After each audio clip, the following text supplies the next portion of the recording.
जय हिंद दोस्तों। मैं अनुज भागर आप चेतन स्टडी में आप सभी का स्वागत करता हूं। उम्मीद करता हूं सब ठीक होगे, सबकी पढ़ाई लिखाई भी ठीक चल रही होगी। पिछली क्लास में हमने देखा था हिंदी का सामान्य परिचय, उससे संबंधित कुछ बेसिक चीजों पर चर्चा करी थी। वो जो बेसिक चर्चा थी उससे भी सवाल बनते हैं, तो उनको हमने अपनी पहली क्लास में कवर किया था। और आज हम पढ़ने वाले हैं वर्णमाला। वर्णमाला से संबंधित यूपीएसआई यूपी कांस्टेबल में जो भी सवाल बन सकते हैं, हम सब पर अच्छे से चर्चा करते हुए अपने टॉपिक को कवर करेंगे। साथ ही जो हिंदी है और हिंदी की व्याकरण है, इसमें आप आगे भी पढ़ोगे। और हमारी पहले टॉपिक जो था हिंदी का सामान्य परिचय, उसमें भी आपने देखा होगा, इसमें अपवाद बहुत ज्यादा मिलते हैं, सवाल बहुत ज्यादा विवादित रहते हैं, एक सवाल के दो दो आंसर मिलते हैं। तो आप इस चीज की बिल्कुल भी टेंशन ना लें, हम इस पर अच्छे से चर्चा करते हुए सारे डाउट क्लियर करते हुए चलेंगे। और आपको बताएंगे अगर एग्जाम में सवाल आता है तो उसके अगर दो आंसर हैं, लग रहा है आपको, तो फर्स्ट प्रायोरिटी किस आंसर को देना है। तो इन सारी चीजों को अच्छे से कवर करते हुए हम चलेंगे, आप बिल्कुल भी चिंता ना करें। तो हम बढ़ते हैं अपने टॉपिक वर्णमाला पर। आज का हमारा टॉपिक है वर्णमाला। कल हमने हिंदी का सामान्य परिचय देखा था। वर्णमाला क्या है? वर्णमाला दो शब्दों से मिलकर बना है, वर्ण प्लस माला। जिस तरह से माला में मोती होते हैं, काफी सारे मोतियों का समूह होता है, इसी तरह से वर्णों की माला, यानी वर्णमाला क्या है? वर्णों के व्यवस्थित समूह को वर्णमाला कहते हैं। वर्णमाला की क्या छोटी सी परिभाषा है? वर्णों के व्यवस्थित समूह को,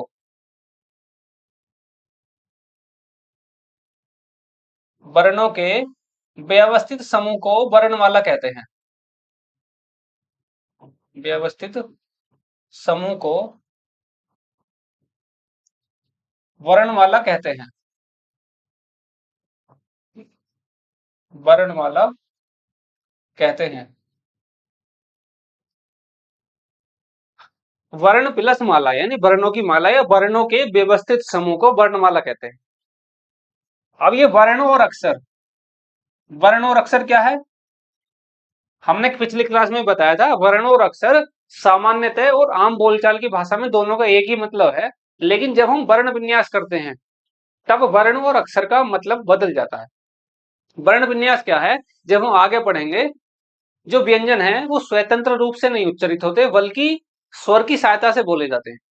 तो वर्ण विन्यास में जब हम स्वर और व्यंजन अलग अलग कर देते हैं, उसको बोलते हैं वर्ण विन्यास। तो जब वर्ण विन्यास करते हैं तब अक्षर और वर्ण का मतलब अलग हो जाता है।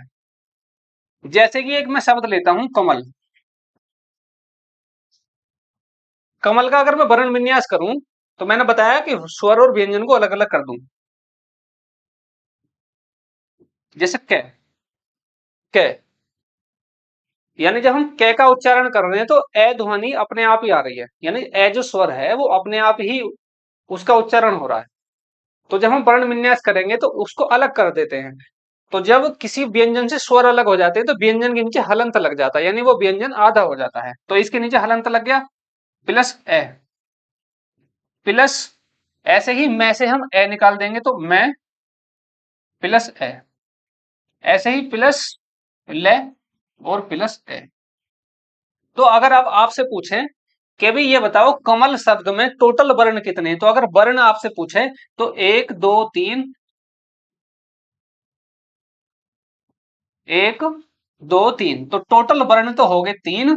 लेकिन अगर पूछे अब इसमें बताओ अक्षर कितने हैं, तो अक्षर कितने हो गए? एक दो तीन चार पांच छह, तो अक्षर हो गए इसमें छह। अब इससे कुछ समझ में आया? समझ में ये आ रहा है कि भाई अब ये जो अक्षर है हम इनको और ज्यादा नहीं तोड़ सकते। अब ये ऊपर वर्ण है, हमने इसको तोड़ सकते थे, लेकिन अब ये जो है अक्षर लिखे हुए इनको हम और ज्यादा नहीं तोड़ सकते। कै को नहीं तोड़ सकते, ए को भी और नहीं तोड़ सकते। तो हमने कल भी बताया था, वर्ण जिनको और तोड़ा जा सके, और अक्षर ए प्लस क्षर, ए उपसर्ग है और इसका अर्थ है नहीं, और क्षरण का मतलब जो विनाश नहीं हो सकता, जिसका क्षरण और ज्यादा संभव ना हो, उसे अक्षर बोलते हैं। तो अक्षर की परिभाषा आई समझ में, यानी जिसका क्षरण और ज्यादा संभव न हो। ठीक है, अब हम समझते हैं वर्णमाला। तो वर्णमाला की हमने परिभाषा देख ली।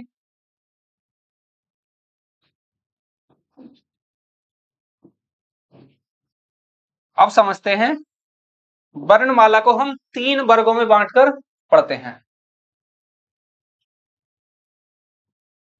वर्णमाला 3 वर्गों में बांटकर या 3 भागों में बांटकर वर्णमाला को पढ़ते हैं। सबसे पहला है स्वर। स्वर व्यंजन, व्यंजन खाने वाले नहीं, अयोगवाह।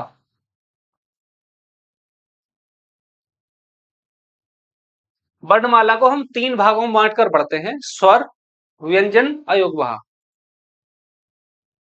स्वर की क्या परिभाषा है, एक बार हम इसकी परिभाषा देख लेते हैं। जो वर्ण, जो वर्ण स्वयं की सहायता से, स्वयं की सहायता से अबाध गति से, अबाध गति से उच्चरित होते हैं, उच्चरित होते हैं, स्वर कहलाते हैं। होता क्या है, जैसे हम श्वास लेते हैं, अंदर वायु भरते हैं, तो हम श्वास भाषा विज्ञान में बोलते हैं इनसे प्राणवायु। तो जब हम प्राणवायु अपने मतलब फेफड़ों में भरते हैं, जब उसको छोड़ते हैं, तो हमारे मुख के अंदर जो इंस्ट्रूमेंट है, जैसे कि कंठ, तालु, मूर्धा, दंत, होठ, तो जब हम प्राणवायु बाहर छोड़ते हैं, तो वो प्राणवायु मुख के अंदर जितने भी हमने बताए कंठ, तालु, इनसे टकराती हुई, इनसे रगड़ खाती हुई निकलती है और फिर साउंड निकलती है उससे। तो उन्हीं साउंडों से ही वर्ण उत्पन्न होते हैं। अब इसमें कुछ जो, जब हम प्राणवायु बाहर निकलेगी, तो कुछ वर्ण जब उससे बोलते हैं, तो उसमें कुछ में तो ज्यादा बाधा उत्पन्न होती है, कुछ में कम बाधा उत्पन्न होती है। तो स्वर उनमें से ही एक है, जो वर्ण स्वयं की सहायता से अबाध गति से उच्चरित होते हैं। यानी जब हमने श्वास लिया और वो जब छोड़ा, हम कोई भी वर्ण का उच्चारण कर रहे हैं, तो ऐसे वर्ण जिनके उच्चारण में ज्यादा बाधा न उत्पन्न हो, बल्कि स्वयं की सहायता से स्वतंत्र रूप से, जैसे कि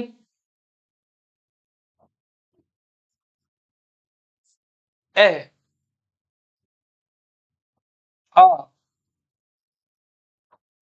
ई, यानी हम जो इन स्वर का उच्चारण कर रहे हैं, तो आप देख रहे होगे कि बोलने में ज्यादा बाधा उत्पन्न नहीं हो रही, बल्कि कम बाधा के साथ हमारे जो ये वर्ण है उच्चरित हो रहे हैं, यानी ये स्वर उच्चरित हो रहे हैं।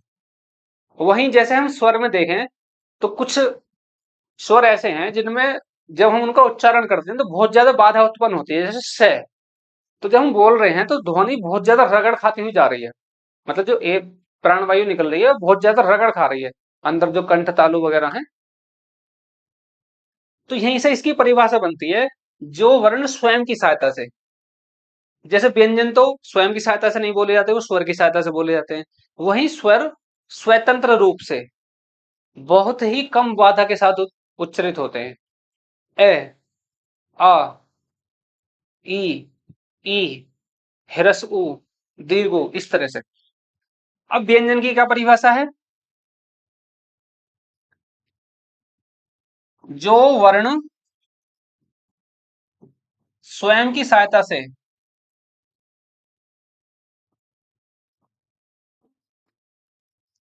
स्वयं की सहायता से उच्चरित न होकर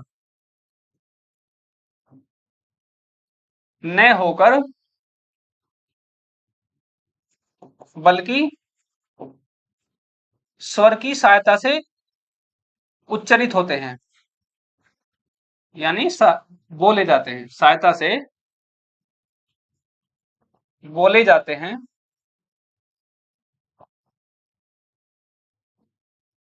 व्यंजन कहलाते हैं। स्वर ये स्वतंत्र रूप से उच्चरित होते हैं, जैसे ए, आ।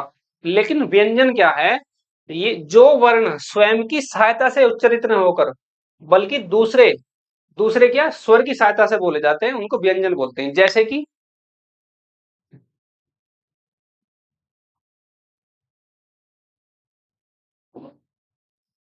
जैसे कि हमने लिखा क। क। अच्छा, ये क है, ये क। अब जैसे हम छोटे छोटे से पढ़ते हैं, कैसे कबूतर। अब ये समझ में नहीं, कैसे कबूतर कैसे हो जाएगा। कैसे कबूतर। अब कैसे कबूतर कैसे हो गया भाई। जबकि हालांकि हम भी नॉर्मल कई बार हो जाती है, सही से उच्चारण नहीं कर पाते सामान्य बोलचाल के क्रम में, लेकिन अगर हम पढ़ने के क्रम में देखें तो ये कै नहीं है, बल्कि ये क्या है, का। यानी का के साथ में ए का उच्चारण हो रहा है। तो जब हम का लिख रहे हैं तो इसके साथ में क्या है, क प्लस ए।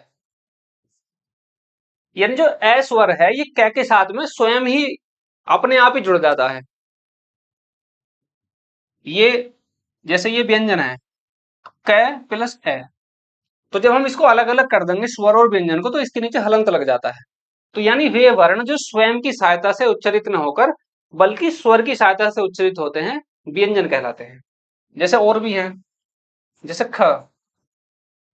ख प्लस ए।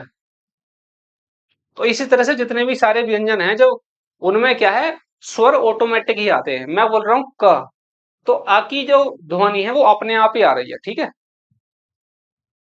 अयोगवा क्या है फिर। अयोगवा है जो न तो स्वर के साथ, न तो स्वर की सहायता से और न ही व्यंजन की सहायता से, और न ही व्यंजन की सहायता से बोले जाते। व्यंजन की सहायता से बोले जाते, बोले जाते। यानी ये क्या है, ये बिल्कुल न्यारे हैं। ना तो ये स्वर की सहायता से बोले जाते, ना व्यंजन की सहायता से बोले जाते, बल्कि इनकी अपनी अलग ही मिली हक कुछ, ठीक है। तो ये हमने तीनों की परिभाषा देख ली।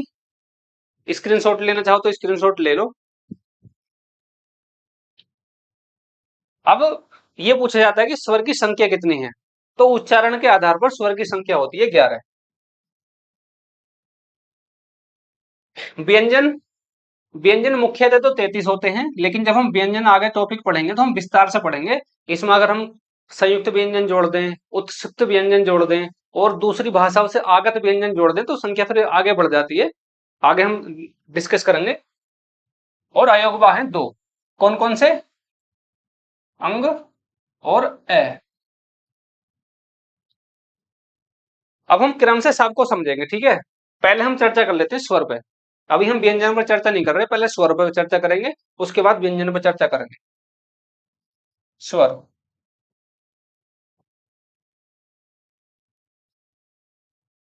स्वर। अब स्वर को भी तीन कैटेगरी में बांट देते हैं।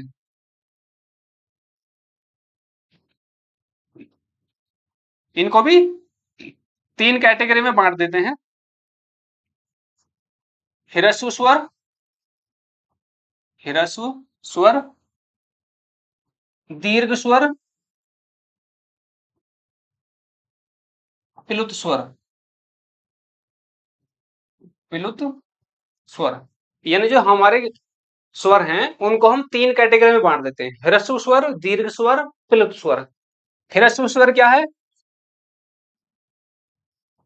ह्रस्व स्वर को ही मूल स्वर भी बोलते हैं। ह्रस्व स्वर को ही मूल स्वर, मूल स्वर बोलते हैं, बोलते हैं,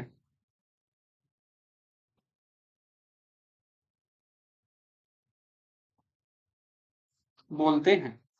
और इनकी कुल संख्या कितनी है, चार। मूल स्वर क्यों बोलते हैं, क्योंकि ये ही सारे स्वर की मूल है। यानी इन स्वर से ही या इन स्वर की सहायता से ही बाकी अन्य स्वर बने हैं, ठीक है। तो इनको मूल स्वर बोलते हैं, इनकी संख्या चार है। कौन कौन से हैं, ह्रस्व ए। हम जब छोटे छोटे पढ़ते हैं, छोटा ए, बड़ा, छोटी, बड़ी, तो यहाँ पे उसे बोलते हैं हिरस्व। जो छोटा आ है उसे हम बोलते हैं हिरस्व। तो हिरस्व अ, हिरस्व ई, हिरस्व उ और री। ये ऐसे तरह त्रिशूल वाला बनाया और इधर से घुंडी इसकी अंग्रेजी के आर की तरह बना दो। ये इस तरह से बनता है री। तो ये चार जो स्वर हैं इनको हम मूल स्वर बोलते हैं। मूल स्वर को ही ह्रस्व स्वर या हीर्ष स्वर को ही मूल स्वर बोलते हैं। इनकी संख्या चार है। दूसरा, इसमें और क्या अंतर है? इनके उच्चारण में एक मात्रा काल का समय लगता है। ह्रस्व स्वर के में उच्चारण में एक मात्रा काल का समय, एक मात्रा काल काल का समय। स्मार्ट साहब, मात्रा काल क्या है? अब तो ध्वनि मापन की इकाई है डेसिबल। लेकिन पुराने समय में ध्वनि मापन की कोई इकाई नहीं थी। तो तब ध्वनि मापन के लिए मात्रा काल के आधार पर नापते थे कि भाई किस वर्ण को बोलने के लिए कितना समय लग रहा है। तो जो ह्रस्व स्वर हैं उनके उच्चारण में एक मात्रा काल का समय लग रहा है। जैसे हम बोल रहे हैं ए, ई, उ, री, यानी एक मात्रा काल का समय लग रहा है। दीर्घ स्वर क्या है फिर? जिनके उच्चारण में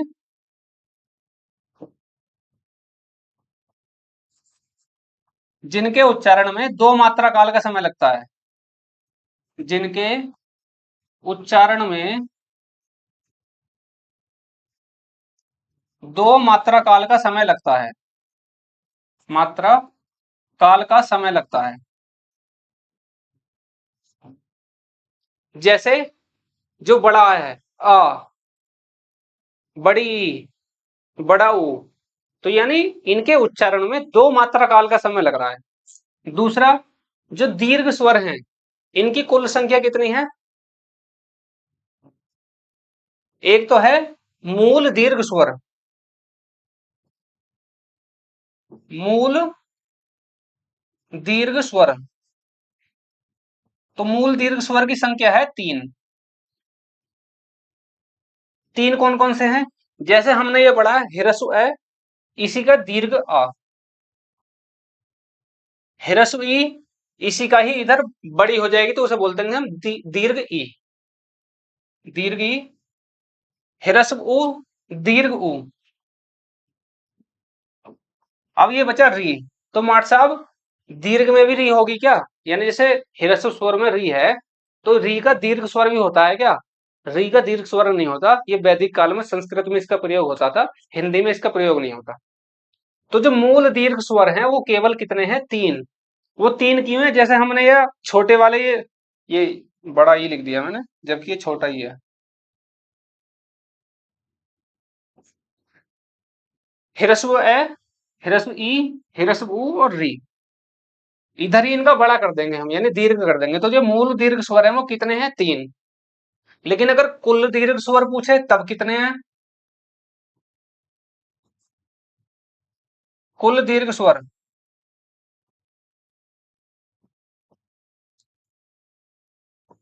कुल दीर्घ स्वर। तो कुल दीर्घ स्वर हैं सात। चार ये हो गए, सात ये। बाकी चार कौन से मार्ट साहब उन्हें बताएंगे। प्लुत स्वर क्या है? प्लुत स्वर है ओम। तो इसकी क्या डेफिनेशन है? उच्चारण में तीन मात्रा काल का समय लगता है। तीन मात्रा काल।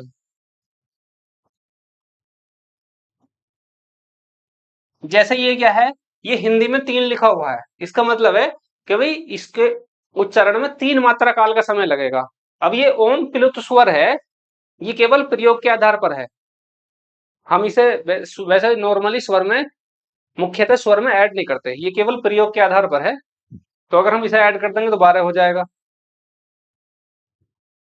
और अगर जैसे हिरस्व री है उसका दीर्घ री कर देंगे तो 13 हो जाएगा। आगे जो भी ये सारे कंफ्यूजन वाले हैं हम क्लियर करेंगे।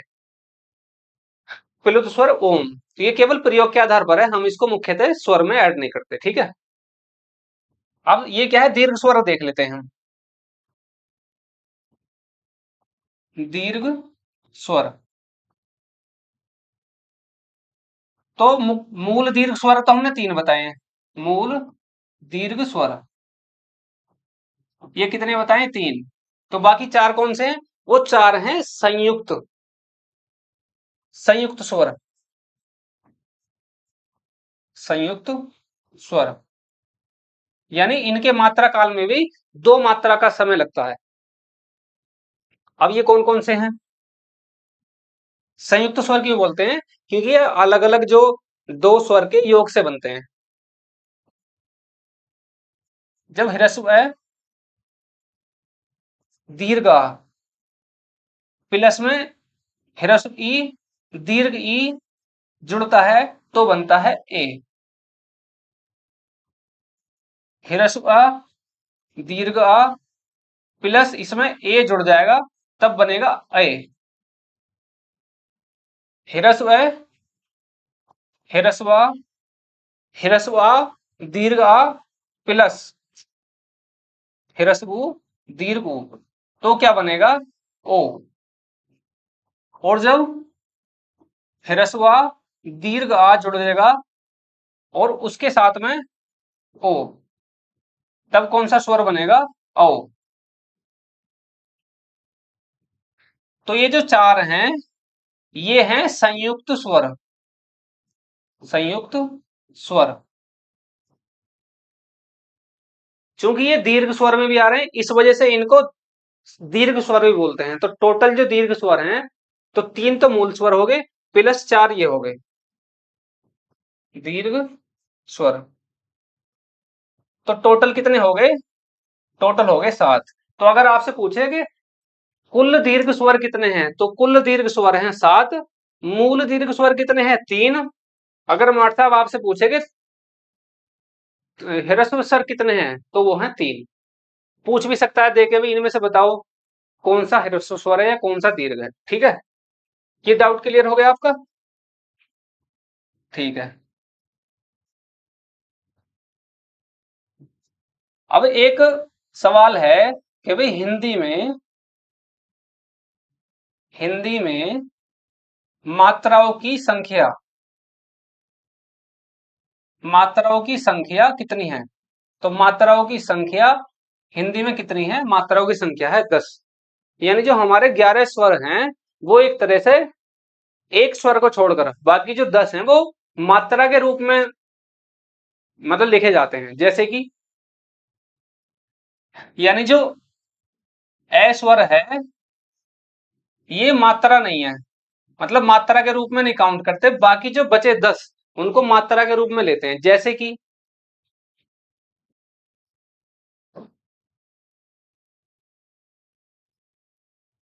जैसे क्या लिखा हमने? तो क ये तो हो गया स्वतंत्र प्लस इसमें बड़ा आ जोड़ दिया।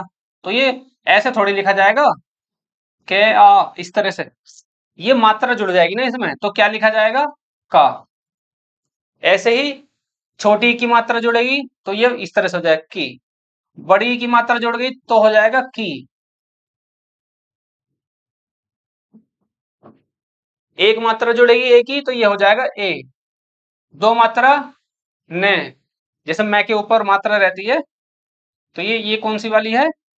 ये वाली मात्रा है। ठीक है, तो इसी तरह से जो बाकी 10 स्वर हैं वो मात्राओं के रूप में दूसरे जो वर्ण हैं मात्रा के रूप में जुड़ते हैं उसमें। अगर वो स्वतंत्र रूप से लिखे जाते हैं तब तो वो उस तरह से लिखे जाते हैं, लेकिन जब भी वो दूसरे वर्ण के साथ में लिखे जाएंगे तो वो मात्रा के रूप में रहते हैं। ठीक है,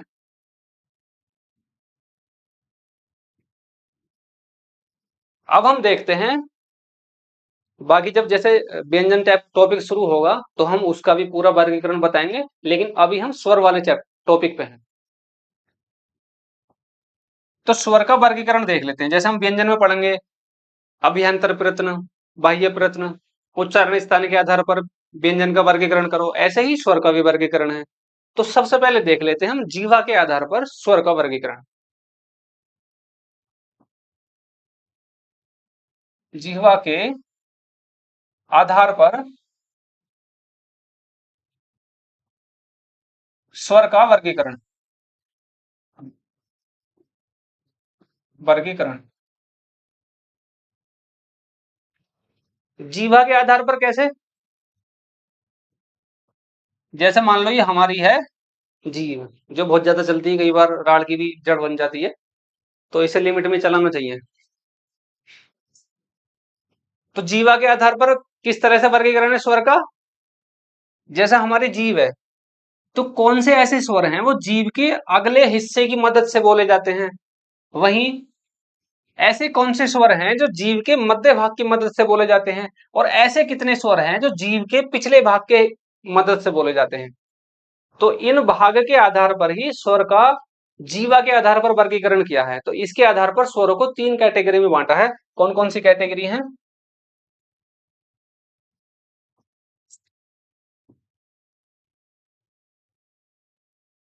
3 कैटेगरी हैं, अग्रस्वर, मध्य स्वर और पश्च स्वर। अग्रस्वर, मध्य स्वर, मध्य स्वर और पश्च स्वर। अग्रस्वर, मध्य स्वर और पश्च स्वर। तो अब जैसे वर्णमाला है, खासकर वर्णमाला की मैं बात करूं तो ये प्रैक्टिकली टॉपिक है। जैसे अगर हमें कई बार स्पेशल में नहीं पता होता कि भाई कौन सा वर्ण, कौन सा व्यंजन या कौन सा स्वर, इसका उच्चारण स्थान क्या है, तो हम क्या करते हैं, एक बार वहां पे बोल के देख लेते हैं, हमें लगभग लगभग 95% पता चल जाता है कि भाई इसका उच्चारण स्थान क्या है। तो जैसे ये स्वर हैं, तो हमको हमें ये देखना है कि कौन से ऐसे स्वर हैं वो जीव के अगले हिस्से की मदद से बोले जा रहे हैं। जैसे कि ई, यानी ई हम बोल रहे हैं तो जीवा के अगले हिस्से की मदद से बोल रहे हैं। ऐसे ही ए, तो ये भी जीव के अगले हिस्से की सहायता से बोले जा रहे हैं। तो इसी वजह से इनको बोलते हैं हम अग्रस्वर। और इसके अंतर्गत कौन कौन से हैं? ई यानी ह्रस्व ई, दीर्घ ई, ए और अ। तो ये 4 अग्रभाग से बोले जाते हैं जीव के। मध्य भाग से, मध्य भाग से केवल ए का उच्चारण किया जाता है। ठीक है, जो जीव की मध्य भाग है, अब जैसे मैं बोल रहा हूं अ, तो ऐसा फील हो रहा है जैसे जीव के मध्य भाग में कुछ कंपन, कुछ मूवमेंट सा हो रहा है। फील करोगे, अब भले ही फील ना कर पाओ, लेकिन जो सच है वो सच है, वो मध्य भाग की मदद से ही बोला जाता है अ। तो ऐसा लग रहा है कि भाई हाँ, मध्य भाग से कुछ ना कुछ मूवमेंट सी हो रही है। तो मध्य स्वर, इस वजह से जो आ है इसको मध्य स्वर बोलते हैं, क्योंकि ये जीव के मध्य भाग से बोला जाता है। अब है पश्च स्वर। पश्च स्वर से आ, ह्रस्व उ, दीर्घ उ, ओ, औ और ओ, आ। जो जीव के पिछले भाग से कौन कौन से स्वर बोले जाते हैं? आ, ओ, यानी हम जब बोल रहे हैं तो ऐसा लग रहा है भाई कंठ के ऊपर जो हमारी जीव है, मतलब जीव का पिछला हिस्सा है, उसमें कुछ ना कुछ मूवमेंट सा हो रहा है। ऊ, ओ, औ। तो ये क्या है, ये पश्च भाग से बोले जा रहे हैं, तो इस वजह से ना पश्च स्वर बोलते हैं। ठीक है, ये क्लियर? ये तो हो गया जीवा के आधार पर स्वर का वर्गीकरण। अब देखते हैं हम उच्चारण के आधार पर।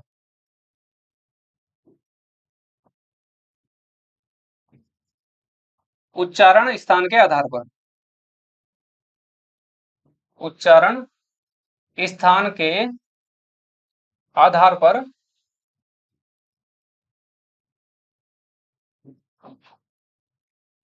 स्वर्ग का, सॉरी स्वर्ग, स्वर का वर्गीकरण, स्वर का वर्गीकरण। उच्चारण स्थान के आधार पर स्वर का वर्गीकरण हमने शुरू में बताया था। जैसे हम प्राणवायु लेते हैं और उसको छोड़ते हैं, तो जो प्राणवायु है हमारे मुख के अंदर, जैसे कंठ, तालु, मूर्धा, दंत, इनसे टकराती हुई, घर्षण खाती हुई निकल बाहर आती है। उसी से ही फिर साउंड उत्पन्न होती है, जैसे वर्ण उत्पन्न होते हैं। तो उसमें कुछ कुछ साउंड ऐसी है, कुछ ध्वनि ऐसी है, यानी कुछ वर्ण ऐसे हैं जिसमें कम घर्षण होता है और कम बाधा उत्पन्न होती है, लेकिन कुछ ऐसे हैं जिसमें ज्यादा उत्पन्न होती है। तो ये मुख्यतः मुख्यतः मुख्यतः की बात कर रहा हूं मैं। वैसे तो उच्चारण स्थान फिर कंबाइंड होके कई सारे हो जाते हैं। तो 5 मुख्य हैं हमारे उच्चारण स्थान। सबसे पहला है कंठ। कंठ।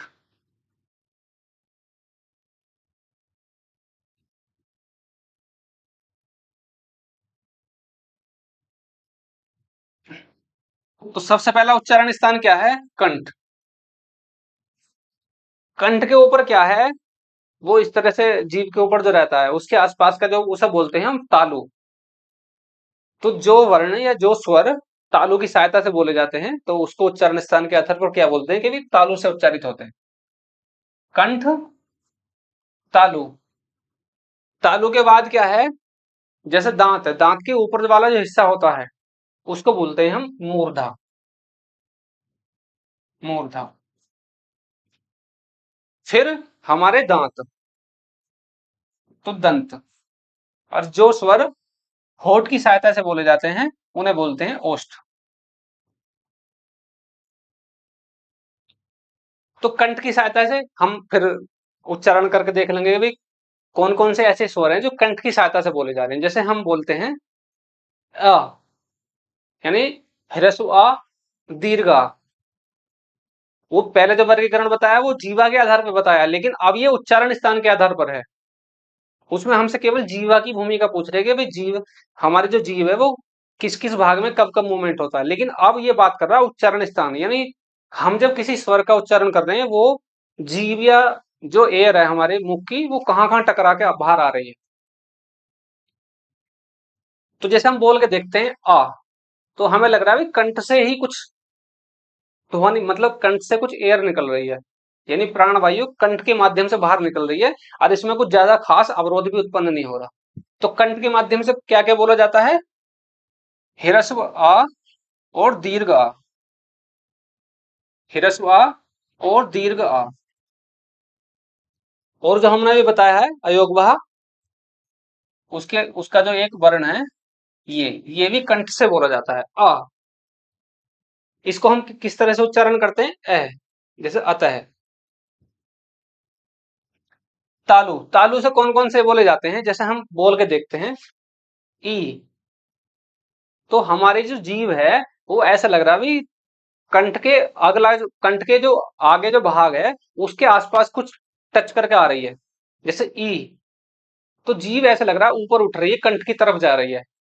तो इसका उच्चारण स्थान क्या है? कंठ। तो कंठ से कौन कौन से स्वर उच्चारण होता है? ई, यानी ह्रस्व ई और दीर्घ ई। बोल के देखो कि खुद फील हो जाएगा, ठीक है। ह्रस्व ई और दीर्घ ई। उसके बाद आता है मूर्धा। तो मूर्धा से कौन से स्वर का उच्चारण होता है? जैसे हम बोलते हैं री। तो री वो जब बोल रहे हैं तो वो तालु में भी नहीं टकरा रही, जैसे हम ई बोल रहे हैं ई। तो जीव के जो मध्य भाग है वो लगभग तालु के ऊपर मूवमेंट करने की कोशिश कर रहा है। लेकिन जब हम बोल रहे हैं री, तो ना तो हमारे जीव दांतों में टकरा रही ना तालु में टकरा रही, उन दोनों के बीच में एक जगह है वहां पे टकरा रही री। तो उसे बोलते हैं मूर्धा। तो मूर्धा से कौन सा हो रहा है? री। री। मूर्धा। अब आया दंत। तो दंत से किसी भी स्वर का उच्चारण नहीं होता, आप करके देख लो। तो इससे किसी भी स्वर का उच्चारण नहीं होता। अब आता है ओष्ठ, यानी होठ के माध्यम से कौन कौन से स्वर का उच्चारण किया जाता है। तो इसके द्वारा किया जाता है ह्रस्व उ, दीर्घ उ। यानी हम बोल रहे हैं उ, यानी बिना होठों की मदद के हम ह्रस्व उ और दीर्घ उ नहीं बोल सकते। तो अब बचा कौन कौन सा? हमने देखो ये लिखवाए थे आपको संयुक्त स्वर। संयुक्त स्वर यानी हमने बताया था कुछ जो स्वर हैं, आगे हम व्यंजन भी पढ़ेंगे, कुछ व्यंजन भी, तो वो दो उच्चारण स्थान के आधार पर बोले जाते हैं संयुक्त रूप से। अब हमने बताया कि जो ह्रस्व आ है और दीर्घ आ है वो कंठ से बोला जाता है, और जो ई है वो बोला जाता है तालु से। और हमने आपको बताया है कि जो ये ए है, ए और ए, तो ये किन के मेल से बन रहे हैं? ह्रस्व आ या दीर्घ प्लस ह्रस्व ई या दीर्घ ई। तो इनके मेल से ही तो बन रहे हैं ये। तो हमने बताया आपको ह्रस्व आ और दीर्घ आ ये किससे बोले जा रहे हैं? कंठ से। ह्रस्व ई और दीर्घ ई ये किससे बोले जा रहे हैं? तालु से। तो फिर इसका उच्चारण स्थान भी तो यही हुआ, कंठ प्लस तालु। ऐसे ही ओ, जब हम बोल रहे हैं ओ, तो हमें लग रहा है कंठ से भी कुछ वर्क हो रहा है और होठों से भी कुछ मूवमेंट हो रहा है। यानी जब हिरस हुआ तो यार दीर्घा ये किससे बोला जा रहा है? कंठ से। और ये हिरस ऊ है और दीर्घ ऊ है, ये किससे बोला जा रहा है? होठों से। और जब ये ओ यार औ है, ये इनके मिश्रण से बन रहा है, तो इनका उच्चारण स्थान भी तो संयुक्त हो जाएगा फिर। तो इसका क्या हो जाएगा? ये बोले जाते हैं कंठ से, ये बोले जाते हैं ओष्ठ से, तो इसका उच्चारण स्थान क्या हो जाएगा? कंठ प्लस ओष्ठ। तो बाकी जो बचे फिर, तो कौन सा बचा? कंठ, कंठ तालु। तो कंठ तालु से कौन कौन से उच्चारण होंगे? जो हमने बताया है ए और ए किन किन के योग से बनते हैं? हिरसु आ या दीर्घा, इन दोनों के मिश्रण से बनते हैं, तो कंठ प्लस तालु। तो ए और ए। दूसरा बचा कंठ ओष्ठ। कंठ ओष्ठ से कौन कौन सा? ओ और औ, ओ औ, ये है कंठ और ओष्ठ से। ठीक है। अब एक वर्गीकरण और बचा, बाकी हमारा जो स्वर चैप्टर है, चैप्टर तो पूरा तो खैर वर्णमाला ही है, मतलब एक टॉपिक है उसका, ये स्वर कंप्लीट हो जाएगा। स्वर, इनको दो कैटेगरी में और बांटते हैं, वृत्ताकार और अवृत्ताकार।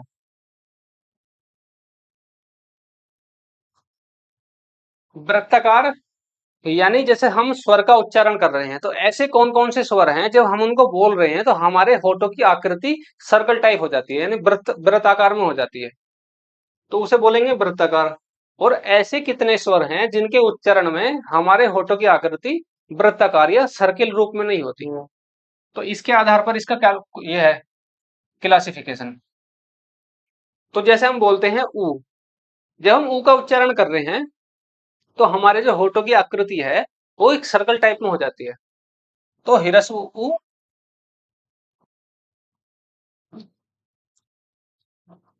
हिरस्व ऊ, दीर्घ ऊ। जब हम बोलते हैं ओ या औ, तो हमारे जो होठों की आकृति भी सर्कल टाइप हो गई, तो ओ और औ।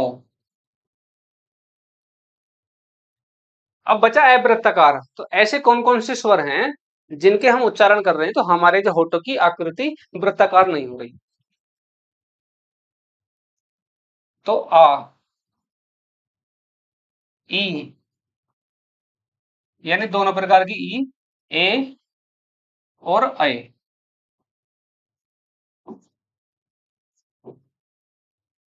ठीक है। अगर आपसे पूछेगा, ऑप्शन में दे देगा इनमें से एक, कि भाई बताओ निम्नलिखित में से कौन सा स्वर वृत्ताकार स्वर है, तो बोल के भी देख लेंगे, अगर नहीं पता होगा तो ऊ, ओ, ठीक है। अवृत्ताकार ऐसे इसमें से कोई सा एक दे देगा, आपसे पूछेगा कि ये बताओ कि निम्नलिखित में से कौन सा स्वर अवृत्ताकार स्वर है। ठीक है। तो ये हमने स्वर से संबंधित सारी चीजें देख ली। जैसे हमने ये देखे थे संयुक्त स्वर, अब आप सोच रहे होगे भाई ये हिरस्व आ, दीर्घ आ प्लस हिरस्व ई और दीर्घ ई के मिलन से ये कैसे बन रहा है ए, या इसके मेल से ये कैसे बन रहा है? तो जैसे एक शब्द है पैसा, तो सामान्यतः तो हम इसका उच्चारण जब करते हैं हम बोलते हैं पैसा, लेकिन किसी किसी के मुख से आपने सुना होगा वो बोलते हैं पैसा, तो बिल्कुल इस रूप में बोल रहे हैं ए और ई, तो तब बनेगा ए। वो क्या बोल रहे हैं? पैसा। जैसे एक शब्द है बैल, तो नॉर्मली बोलते हैं बैल, लेकिन कुछ बोलते हैं वैल। तो ये हमने बताया कि भाई कौन कौन से संयुक्त स्वर हैं और किन किन स्वर की मदद से ये बनते हैं। ठीक है।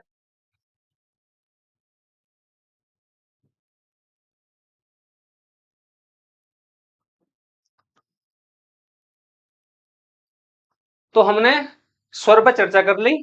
अब ये व्यंजन टॉपिक ये थोड़ा सा बड़ा टॉपिक है, इसे हम नेक्स्ट क्लास में देखेंगे। हम तो व्यंजन हम नेक्स्ट क्लास में कवर करेंगे। तो अपनी क्लास को आज यहीं समाप्त करते हैं। मिलते हैं जल्दी, तब तक अपना ध्यान रखें, अच्छे से तैयारी करें, क्योंकि वैकेंसी आने वाली है साथियों। तो समय रहते हुए अपन अच्छे से तैयारी करें। मिलते हैं जल्दी, तब तक के लिए धन्यवाद।